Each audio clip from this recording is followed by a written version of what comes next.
Metro rail এগুলা নিয়ে একটা ভিডিও বানাইতে হইব। এ কথা বলে আমার বলতে যে তোলাই ভাইয়া কিছু টাকা পাঠাইতেছি, তো হে তো যেটা বলে আমরা তো ভয় পাই। আমি কিন্তু হেরে বাঘের মতো ডরাই। আমি না, আমাদের টিমের সবাই তার বাঘের মতো ডরায়, কারণ মানে সে অন্যরকম মানুষ ভাই। সে ক্যামেরার ভিতরে একরকম, কিন্তু ক্যামেরার বাইরে খুব ডেঞ্জারাস একটা লোক। তারা কিন্তু সবাই ভয় পায়। ইউটিউব ইন্ডাস্ট্রিতে একটা টাইমে তার সবাই বাঘের মতো ভয় পাইতো। সবাই তার অফিসে ডাকাইতেছে, যারা আমরা টিমের যারা মানে ছাত্র আন্দোলনের সময় তার বিপক্ষে চলে গেছিলাম। তার বেল্টের বাড়ি আমার বেশি কেউ খায়নি।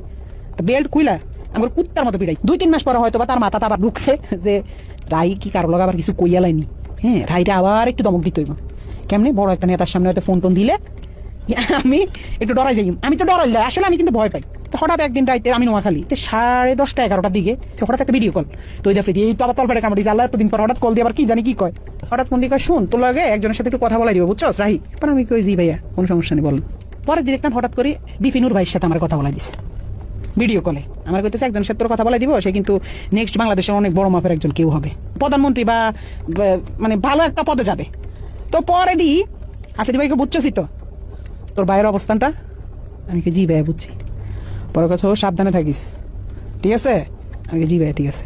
শুধু বুঝাইছে যে তার লগে বিশাল বড় বড় হাত আছে, এই জন্য সে খুব রিল্যাক্স আছে, মানে বুঝাইছে এটা। 5 আগস্টের পরে 2 মাস 3 মাস সে আসে নাই, তখন আলহামদুলিল্লাহ বলছিলাম যে আল্লাহ সে না আসুক, সে তার মতো থাকুক, আমরা আমাদের মতো থাকি।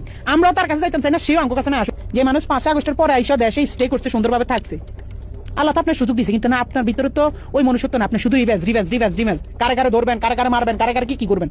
আপনার মনের মধ্যে শুধু এইসব হারামি। আল্লাহ কি আমরা ছাড় দিব? এসব কারণে তো আল্লাহ মানে